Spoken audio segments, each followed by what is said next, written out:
This is the bound edge as a facing, or binding used as a facing. Again, 25mm, which is the 1" bias binding.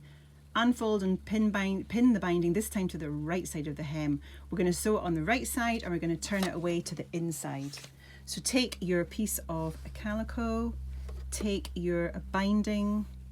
Again, you're going to open it up.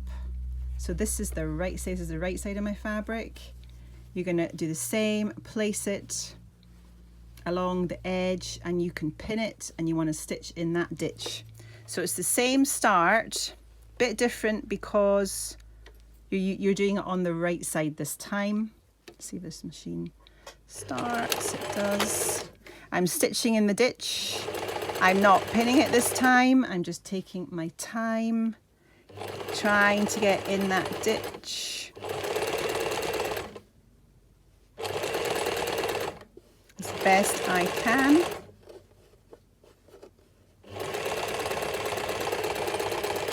Back tack, pull out your work, snip it down, and this time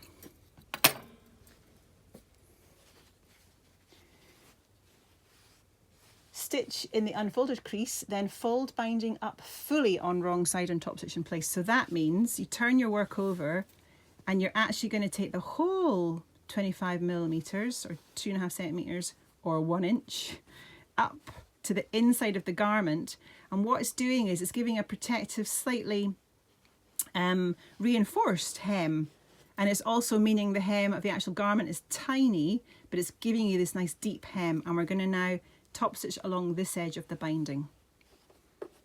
So again, you might want to press it before you stitch, and you're wanting to stitch.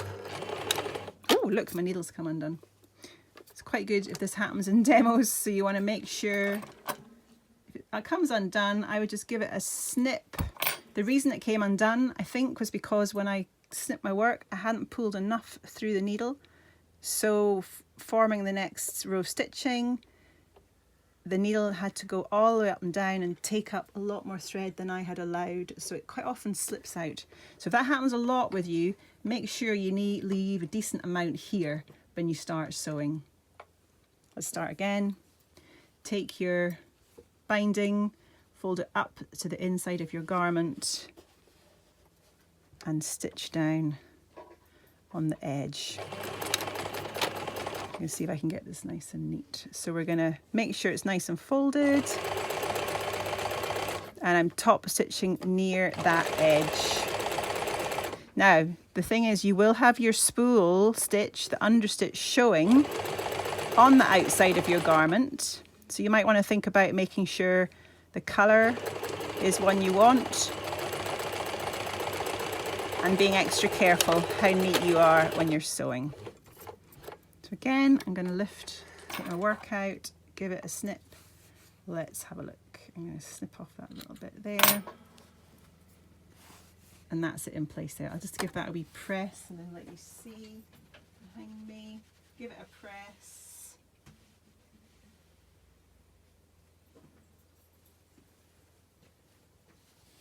And that's it there. So you've got your binding this time is to the inside of the garment, and there's the outside of the garment. So you're left with quite a deep hem, which again could be on a skirt. You end up with a deep hem, or a trouser.